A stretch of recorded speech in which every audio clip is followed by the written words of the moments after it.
आप सभी का स्वागत है जूता 100 अवार्ड में। जूता 100 अवार्ड में आपको पता है कि जो गलत आंसर देते हैं उनको जूता 100 अवार्ड में विजेता घोषित किया जाता है, यानी जूते खाने पड़ते हैं। अगर आप सच में यूट्यूब पर ऐसे पढ़ते हैं जो आपका परफॉर्मेंस है आपको देखने को मिल रहा होगा तो पढ़ना छोड़ दीजिए। इससे बेहतर है कि कोई और काम ढूंढ लीजिए, क्योंकि आप इस काम में बेईमान हैं। आपको मन नहीं लगता है, आप जबरदस्ती ऐसे ही अपना टाइम पास कर रहे हैं कि किसी तरह चल रहा है, कहीं नसीब ठीक होगा तो कहीं हो जाएगा, रिजल्ट आ जाएगा, पास कर जाएंगे। पर ऐसा नहीं होता है। इंसान जो है अपने भाग्य का विधाता खुद है और वो अपने कर्म से अपने भाग्य को बनाता है। इसलिए मैं कहता हूं कि भाई अगर पढ़ना है तो सच में एक बार मन से पढ़िए, ईमानदारी से पढ़िए। आप पढ़ते हैं यूट्यूब पर, लेकिन YouTube पर पढ़ने के बाद आप लोग खुद से प्रैक्टिस नहीं करते हैं। बस देखे नहीं देखे कोई दिक्कत नहीं, आज ये देख रहे हैं, कल वो देख रहे हैं, परसों वो देख रहे हैं, ऐसे आपका चलते रहता है सिलसिला। कुछ नहीं फर्क पड़ने वाला है आपके जीवन में। आप जरा देख लीजिए, आपके सामने एक प्रश्न है कि सबसे छोटी विषम भाज्य संख्या कौन है। जब सवाल में थोड़ा सा कठिन डालता हूं, थोड़ा सा लेवल अप करता हूं, तो बहुत सारे लोग तो इसमें वोटिंग ही नहीं करते हैं। तकदीर भी उसी का बदलेगा जो जूता 100 अवार्ड में जूता खाएगा, इस बात को याद रखना। और कुछ लोग तो छोड़ देते कि भाई हम कहला आंसर करें, कहला हम जूता खाएं। तो भागो, कहां तक भागोगे, किससे भागोगे? हमसे तो भाग के जाओगे, लेकिन तुम्हारी जो किस्मत है वो तुमको पकड़ने नहीं देगी, वो खुद भागेगी, इतनी दूर भागेगी कि तुमको धरने ही नहीं देगी। और उसे तुम पकड़ने के लिए तुम्हें कर्म करना पड़ेगा जिससे तुम भाग रहे हो। सबसे छोटी विषम भाज्य संख्या कौन है? सबसे ज्यादा सवाल का जवाब जो 3 बताया गया 62% लोगों ने किया, 5 को 2% लोगों ने किया और यहां 9 36% लोगों ने किया। दोस्तों ध्यान देना। और थोड़ा सा कभी कभी क्या होता है, ये YouTube के अपडेटिंग में गड़बड़ी होता है, जो गड़बड़ हो जाता है। ये टोटल 100% होना चाहिए, लेकिन 62 और 2 64 3600 1% ज्यादा हो रहा है। ये YouTube के अपडेट होने के कारण, ये एप्लीकेशन ही है तो कहीं ना कहीं थोड़ी सी मिस्टेक होती है। इसके वजह से कोई सवाल में 1% जो है गड़बड़ होता है, ठीक ना। तो 1% गड़बड़ कहने का मतलब यह है कि इसको काउंटिंग करने में किसी में कुछ कम, किसी में ज्यादा देना चाहिए, जिसके वजह से 1% एक्स्ट्रा हो गए हैं। इस बात को ध्यान दीजिए। मैंने 2-3 सवाल में ऐसा देखा, 2 सवाल में अब तक देखा है। लेकिन फिर आइए, अब 36% लोग सही जवाब दिए हैं। ये इसका सही जवाब है, ये गलत जवाब है। मैंने पीछे बताया था कि देखिए गिनती की सभी संख्या प्राकृत संख्या होती है। 1 2 3 4 5 6 7 8 9 इस तरह से आगे बढ़ते चले जाइए। ये गिनती की सभी संख्याएं जो है प्राकृत संख्या है। प्राकृत संख्या में एक बात और बताया गया कि इसमें सम संख्या है, विषम संख्या है, बताया गया ना, विषम संख्या। अच्छा, अब अभाज्य संख्या और भाज्य संख्या, इन बात का चर्चा की। मैंने पीछे एक वीडियो में बताया भी था, शायद जिन्होंने नहीं देखा, मारा गलत, लगातार आंसर गलती किया। इतनी छोटी छोटी चीजें आपको नहीं पता है। देखिए विषम संख्या कौन है? विषम संख्या कौन है? जो 2 से नहीं कटता है। तो 2 से नहीं कटने वाला, जैसे 1 3 5 7 9, ये सब विषम संख्या। सम संख्या कौन है? जो 2 से कटता है वो सम संख्या है। ये तो हो गया। अब अभाज्य संख्या कौन है? तो अभाज्य संख्या और भाज्य संख्या। अभाज्य संख्या वो है जो केवल 2 से कटेगा, उससे ज्यादा से नहीं कटना चाहिए। और अगर 2 संख्या से ज्यादा से कट रहा है तब तो भाज्य हो गया। तो 2 सबसे पहली अभाज्य संख्या है और यह सम अभाज्य संख्या है। सम संख्या होते हुए अभाज्य संख्या है, सम अभाज्य संख्या। क्यों? क्योंकि यह कटती है अपने आप से और 1 से, इसके अलावा किसी से नहीं करती है। इसको 2 को काट सकता है, 2 से ज्यादा संख्या नहीं। यह सम अभाज्य संख्या इसलिए है क्योंकि यह सम संख्या होते हुए अभाज्य संख्या है। 3 अभाज्य संख्या, लेकिन यह विषम अभाज्य है। ये क्या है? विषम अभाज्य संख्या है। 2 को छोड़ दिया जाए तो सारे अभाज्य संख्या विषम ही हैं। जैसे 3 है, 5 है, 7 है, ये सारे विषम अभाज्य संख्या है भाई, विषम अभाज्य संख्या है, अभाज्य संख्या है। अब 4 की बात करें तो 4 कटेगा 1 से, स्वयं से और 2 से भी कटेगा। तो 2 से ज्यादा संख्या से न कट गया तो ये भाज्य संख्या है। और ये पहली भाज्य संख्या है और ये सम भाज्य संख्या है। सम भाज्य संख्या, उसमें भी आप कह सकते हैं पहली सम भाज्य संख्या। 4 जो है पहली सम भाज्य संख्या है। उसके बाद 6 भी भाज्य संख्या है लेकिन ये पहली नहीं होगा। उसके बाद 7 अभाज्य संख्या है क्योंकि कटेगा 1 से और स्वयं से, इसके अलावा किसी से नहीं। 8 जो है भाज्य संख्या होगा क्योंकि 2 से ज्यादा संख्या से कटना है, सम संख्या भी है। 9 आता है आपके पास, जो 9 जो है पहली विषम भाज्य संख्या है। 9 जो है पहली विषम भाज्य संख्या 9 जो है पहली विषम भाज्य संख्या है। यहां पर लोगों ने कुछ सोचा होगा कि पहली विषम अभाज्य संख्या का है, मार दो, एकदम देखा ना सुना एकदम टिक कर दिया। तो 9 पहली विषम भाज्य संख्या है क्योंकि 9 से पहले विषम संख्या 7 है लेकिन यह अभाज्य है, 5 है विषम संख्या लेकिन अभाज्य है, 3 है विषम संख्या लेकिन अभाज्य है। यानी विषम संख्या में पहली विषम भाज्य संख्या आपका 9 होगा। और इसमें इतनी ज्यादा आपने गलतियां किया, जानना जरूरी है, सीखना जरूरी है। गणित के कॉन्सेप्ट को नहीं समझिएगा गड़बड़ा जाइएगा। अब देखिए इसमें 92,000 लोगों ने टेस्ट दिया और मात्र 14 घंटा में, चूंकि सोचा क्वेश्चन इजी है मार देते हैं, इसमें भी खूब गलती करा। तो इसमें जो है अगर 36% को छोड़ दे तो 64% लोग जूता अवार्ड से सम्मानित किए गए। अब आ जाइए 92,000 लोग इसमें पार्टिसिपेट किए, लेकिन क्वेश्चन थोड़ा सा बड़ा होता है तो मात्र 45,000 वोट पड़े, यानी 45,000 लोग ही इसमें शामिल हुए। और आयत की लंबाई 20% बढ़ा दिया गया है। क्षेत्रफल कितना प्रतिशत बढ़ेगा? आंख बंद करके मारता है। ए बी फार्मूला घातक फार्मूला है, सबको बर्बाद कर दिया। A B formula A plus B plus A B बटा 100 हर कोई लगाता है। ये पगला है, दिमाग खराब है, तो हर सनक गया है। ये फार्मूला तब लगता है जब लगातार 2 घटना घटता है। यहां पर केवल लंबाई 20% बढ़ा है। ऐसा कहता कि लंबाई को 20% बढ़ाया गया और चौड़ाई को भी 20% बढ़ाया गया, तब बताइए क्षेत्रफल पर क्या प्रभाव पड़ेगा? तो क्षेत्रफल में क्या होता है? क्षेत्रफल में होता है लंबाई गुने चौड़ाई, यानी इस पर और इस पर दोनों पर घटना घटेगा तब ए बी फार्मूला लगेगा। इसमें से कोई एगो पर घटना घटेगा तो जो घटना एगो पर घटा वही क्षेत्रफल पर घटना घटेगा। जैसे आप देखिए इस सवाल में आयत की लंबाई 20% बढ़ा दी गई है, तो लंबाई 20% बढ़ा तो क्षेत्रफल कितना प्रतिशत बढ़ जाएगा? तो केवल 20% कहते हमारा आंसर यही सही होता, जो मात्र मुझे लेकर 26% लोग होते हैं। बाकी जितने ने जवाब दिया 26 के बाद जो भी आ जाते हैं, ये 84% लोग गए। 26 है यानी 74%। हाँ ये 74% तो ये फेल है 84 नहीं 74% फेल है इस सवाल में।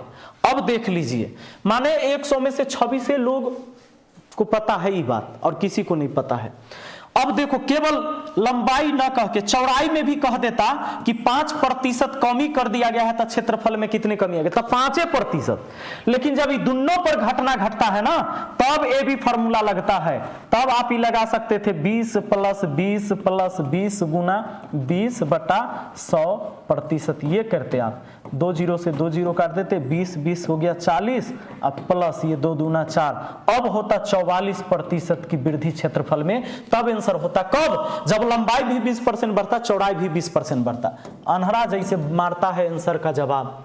देखिए अब एक बात, वर्ग की भुजा 3 गुना कर देने पर क्षेत्रफल कितना प्रतिशत बढ़ जाएगा? ये सवाल पीछे मैंने एक वीडियो बना दिया, उसमें बता दिया ये सारी चीजें, फिर भी वीडियो ना देखेगा, आएगा सीधा क्वेश्चन मारेगा। मैं जितना भी क्वेश्चन देता हूं उसका फिर एनालिसिस करवाता हूं और उसमें बहुत मैं आपको नॉलेज वाली बात बताता हूं, उसको देखिए। वर्ग की भुजा 3 गुना कर देने पर क्षेत्रफल कितना प्रतिशत बढ़ जाएगा?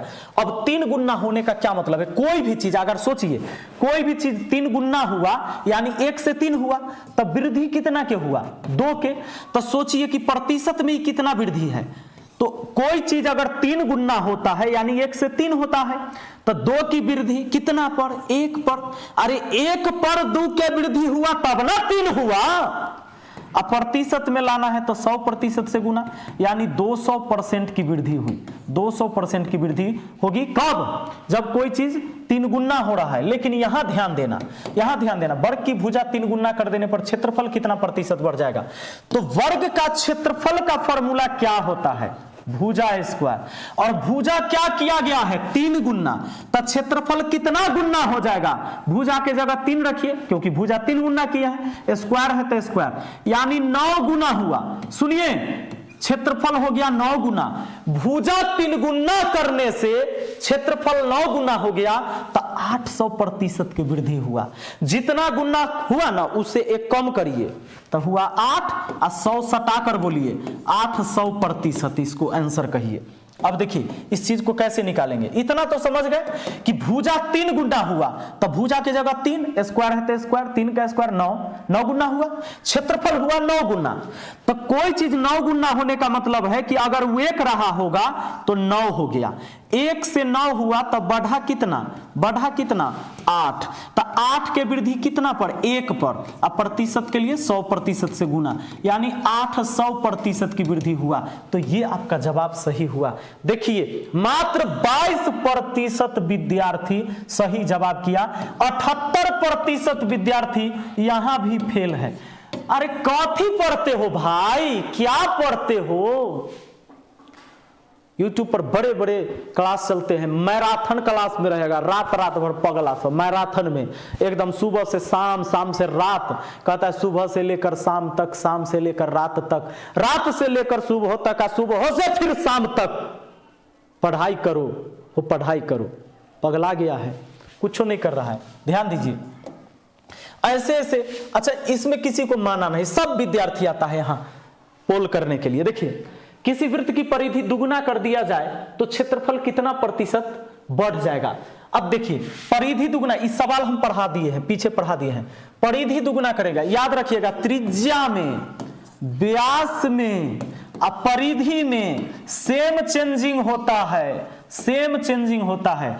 अगर परिधि दुगना करिएगा, व्यास भी दुगना होगा, त्रिज्या भी दुगना होगा। कुछ के दिमागे ना काम कर रहा होगा। सुनो, त्रिज्या जो होता है, त्रिज्या यहां लिख देता हूं मैं, त्रिज्या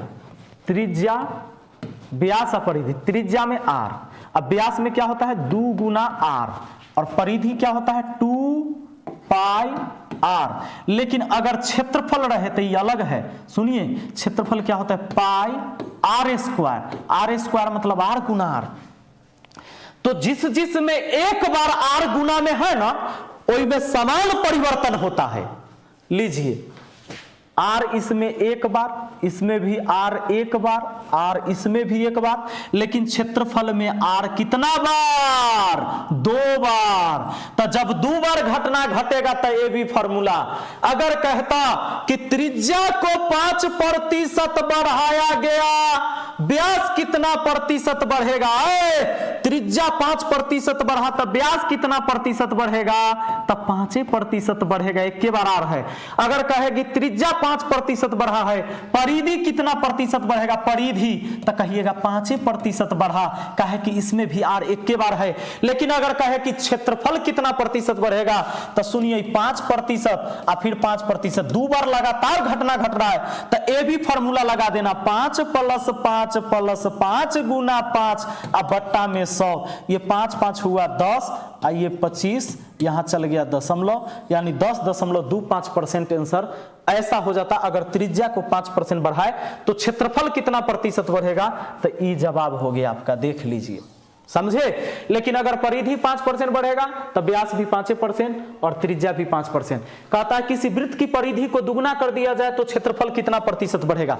अब उस बात पर आएंगे, पहले इसको देख लीजिए, स्क्रीनशॉट ले लिया, ले लीजिए, बहुत जरूरी का चीज है। सुनिए, परिधि दुगना होगा, किसी वृत्त की परिधि दुगना होगा तो क्षेत्रफल कितना प्रतिशत बढ़ जाएगा? देखो, परिधि अगर दुगना होता है तो त्रिज्या भी दुगना होगा, क्योंकि परिधि त्रिज्या व्यास में सेम वेरिएशन होता है, सेम चेंजिंग आता है। त्रिज्या भी दुगना हुआ। क्षेत्रफल की बात हुआ है, क्षेत्रफल होता है पाई r स्क्वायर। पाई कांस्टेंट है, पाई कांस्टेंट है, पाई का मान 22/7 समझ लो सभी वृत्त के लिए, बड़का वृत्त छोटका वृत्त। त्रिज्या दुगना हुआ है तो क्षेत्रफल कितना गुना हो जाएगा, तो त्रिज्या के जगह 2 रख दीजिए, स्क्वायर है तो स्क्वायर, यानी क्षेत्रफल 4 गुना हो जाएगा। अगर क्षेत्रफल 4 गुना हुआ तो इसमें 1 कम करिए, प्रतिशत में वृद्धि निकल गया कि 300%, 300%। आपका आंसर ऑप्शन है। यहां से आप ऐसे भी समझ सकते हैं, अगर क्षेत्रफल 4 गुना होने का मतलब कि पहले क्षेत्रफल 1 रहा होगा, अब 4 हुआ, 1 से 4 हुआ, वृद्धि कितना का, 3 का, प्लस हुआ 3 का, 3 का वृद्धि कितना पर, 1 पर, तब ना 4 हुआ। प्रतिशत के लिए 100% से गुना, 300% आपका आंसर हुआ। बात आया समझ में, बिल्कुल समझ में आ गया होगा। अगर नहीं आया ये बात समझ में तो आपका कोई भला नहीं कर सकता, कभी आपका भला हो ही नहीं सकता। मुझे उम्मीद है कि ये चीज आपको समझ में आ गया होगा। समझ में आया है तो लगातार पोल कीजिए, भले ही जूता 100 बार में चाहे आपको जितना जूता पड़ जाए, लेकिन इतने जूता पड़ने के बाद भी अगर आप नहीं सुधरते हैं तो दिक्कत है। लेकिन अगर जूता पड़ते पड़ते आप सुधर जाते हैं, घर में जाइए, पुराना जूता रखिए, मम्मी पापा को कहिए कि आज गलती हुआ है, 2 जूता हमको मारिए, कहा कि हम इतना दिन से खिलवाड़ कर रहे थे, पढ़ नहीं रहे थे। लेकिन हाँ, जवाब देना जरूरी है, चाहे जितना जूता पड़ जाए, जवाब हर रोज दीजिए, आपके लिए हम काम करते हैं। हाँ, एक के बात याद रखिएगा, कुम्हार का बर्तन या तो टूटता है और न तो बनता है। टूट गए तो बात खत्म, अब बन गए रे बाबू तब पूजे जाइएगा कलशा के रूप में, पूजा पाठ होगा, वहां पर चढ़ाया जाएगा। ठीक है ना। चलिए मिलते हैं अगली वीडियो में। हेलो दोस्तों, आप सभी का स्वागत है आपके अपने YouTube चैनल मैथ मस्ती पर। दोस्तों मैं हूं विपिन यादव और कंपाउंड इंटरेस्ट के कुछ टाइप बचे हुए थे जिसको मैं इस वीडियो में कराने का प्रयास करूंगा। आपने पीछे देखा होगा लगभग 5 वीडियो आपको अपलोड किया गया लगातार कंपाउंड इंटरेस्ट का। बीच में कुछ गैप हुआ था और हमारा जूता 100 अवार्ड लगातार जारी रहेगा। लेकिन आप लोग का फरमाइश ये भी था कि सर कंप्लीट हमारा जो है मैथ का भी कोर्स चलते रहना चाहिए। तो आइए शुरू करते हैं और आज कंपाउंड इंटरेस्ट के इस टाइप को ख़त्म करते हैं। ये बड़ा फेमस टाइप है, ये देख लीजिए, लगातार कभी कह देगा 15 साल में इतना हो जाता है, 16 साल में इतना हो जाता है। आपसे हो सकता है मूलधन पूछ ले, रेट पूछ ले। जैसे इस सवाल में देखिए, कोई धनराशि चक्रवृद्धि ब्याज पर 4 बरस में 3840 हो जाती है और 5 बरस में 3936 हो जाती है, तो सूत्र से ब्याज की दर कितनी होगी। देखिए 3840 हो जाती है 4 बरस में, अब 5 बरस में हो जाती है 3936। अब आपको क्या करना चाहिए, देखिए या तो यहां पर 1 साल का अंतर में दे देगा, या आपको दे देगा 2 साल के अंतर में, या 3 साल के अंतर में दे देगा। जैसे ये 4 साल और 5 साल तो अंतर हुआ 1 साल का। 1 साल का है तो कुछ नहीं करना है, 2 साल का है तो इनका क्या करना है कि काट के और मतलब रेशियो में काट के वर्गमूल बना लेना है। 3 साल का है तो घनमूल बना लेना है। उसके बाद सवाल को हल करना है। कैसे करना है ये जरा देखिए। जैसे 4 साल में 3840 और 5वें साल 3936, तो 21 साल हुआ ना, एक ही साल का गैप है। तो 3936 जो हुआ ये 5 साल में हुआ 3936, और 4 साल में हुआ 3840। ये 5 साल का है, ये 4 साल का है, आपको घटा देना है। तो ये 6 और 13 में से 4 गया तो कितना 9, 8 में से 8 गया तो 0, 3 में से 3 0, यानी 96 का अंतर हुआ। ये 96 रुपया समझिए ब्याज हुआ। कैसे, 4 साल में इतना और 5 साल में इतना, तो 21 साल का नहीं ब्याज हुआ। और 1 साल का अगर परसेंटेज ब्याज निकाल देते हैं तो वो किसके बराबर हो जाता है, वो रेट के बराबर हो जाता है। तो 96 रुपया ब्याज आया कितना पर, 3840 पर, तब तो इतना हो गया था ना 3936। और इसको प्रतिशत में ले आइए तो 100% से गुना कर दीजिए, बस 0 से 0 कट गया। 96 से काटिएगा तो 4 बार में कट जाएगा, क्योंकि 6 चौके 24, 9 चौके 36 और 2 38, और 4 का आधा 2 होता है, 10 का आधा 5 होता है, 5/2 मतलब 2.5%, यानी 2.5% आप कहेंगे। आपका आंसर ऑप्शन ए हो जाएगा। हालांकि अक्सर जो सवाल दिया जाएगा ऐसे ही दिया जाएगा, 1 साल के अंतर पर ही दिया जाता है। जैसे ये देखिए, कोई धनराशि 2 बरस में चक्रवृद्धि ब्याज से 12,960 और 3 बरस में 13,176 हो जाती है, तो प्रति वर्ष ब्याज की दर क्या होगी। तो आपको क्या देखना है, यहाँ 3 साल में हुआ है कितना 13,176 और 2 साल में 12,960, 2 साल में कितना हो गया है 12,960, इसको घटा के ब्याज निकाल लेना है 1 साल का। ये 6 और ये बचा 7 में से 6 गया 1, ये 11 में से 9 गया 2, अब तो ये 12 में से 12 0, यानी 216 ब्याज आया कितना पर? तो पहले वाला ये छोटका ले लीजिए 12960 पर, 12960 पर। प्रतिशत के लिए आपको करना है 100% से गुना। दोस्तों ये तो निकलता है 1 वर्ष का परसेंटेज ब्याज, लेकिन याद रहे 1 वर्ष का परसेंटेज ब्याज दर के बराबर ही होता है। अब 0 से 0 काट दीजिए, 216 से इसको काटिएगा 6 बार में कट जाएगा, 2 6 के 12, 16 6 के 96, 6 का आधा 3, तो 10 का आधा 5, 10 का आधा कितना 5, 5/3% कहिए, 5/3% को 3 कम 3 आ 2 5, यानी इतना प्रतिशत भी लिख सकते हैं, नहीं 1.2/3%, 1.2/3%, ऑप्शन सी। आइए जरा अगला सवाल देखते हैं।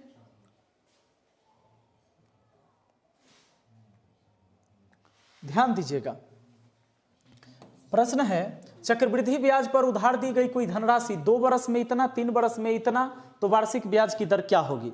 तो आपको वैसे ही बनाना है कि 3 साल में कितना है 16,06 और 2 साल में कितना है भैया 1460, ये हो गया 6, 10 में से 6 गया 4, 5 में से 4 गया 1, 146 ब्याज 1 साल में कितना पड़ता है? ये छोटके पर ना 1460 पर 146 ब्याज, तब ना 1606 हुआ। प्रतिशत के लिए आपको करना है 100% से गुना। आप ये निकालते हैं 1 वर्ष का परसेंटेज ब्याज, लेकिन ये होता है दर के बराबर। ये देखिए 0 से 0 कट गया, 146 एक बार में, यानी सिंपल हो गया 10% आपका आंसर, ऑप्शन डी हो गया। ठीक है, आइए जरा अगला सवाल देख लेते हैं। तो इस सवाल को भी बना सकते हैं, यदि कोई धनराशि चक्रवृद्धि ब्याज पर 19 वर्ष में इतना, 20 वर्ष में इतना हो जाती है तो चक्रवृद्धि ब्याज की दर क्या होगी? आराम से बना सकते हैं, 19 साल 20 साल करके दिया गया है। ये देख लीजिए किस, अब कहता है कितनी धनराशि पहले वर्ष के अंत में चक्रवृद्धि ब्याज की दर से, चक्रवृद्धि ब्याज से 650 और दूसरे वर्ष के अंत में 676 हो जाएगी। इस बार क्या कहा है? रेट नहीं कहा है। रेट अगर कहता तो ऐसे ही बनाते जैसे सारे सवाल अभी बनाए, इसमें मूलधन पूछ लिया है। तो आपको एक काम करना चाहिए, देखिए ये कितना है 650 1 साल में और दूसरे वर्ष के अंत में 676, दूसरे वर्ष के अंत में, इसको आप काट लीजिए, काट लीजिएगा तो ये 13 5 65, ये कटेगा 13 5 65, 13 दूना 26 और कट जाएगा, ये 25 और ये कितना हो जाएगा 26। अब आपको मूलधन निकालना है तो क्या करना है? सिंपल देखिए, ध्यान दीजिए कि पहले वाला जो राशि है 650, पहले वाला राशि 650 है, 650 है राशि पहले वाला। इसमें पहले वाला के भाग को ऊपर और बाद वाला को नीचे लिखिए और बस आगे आपका आंसर गुना करिए। 13 दूना 26, 13 5 65, 2 से काटा तो फिर 25 बार में, 25 गुना 25 कितना होता है 625। आपका आंसर हो गया ऑप्शन सी। ठीक है।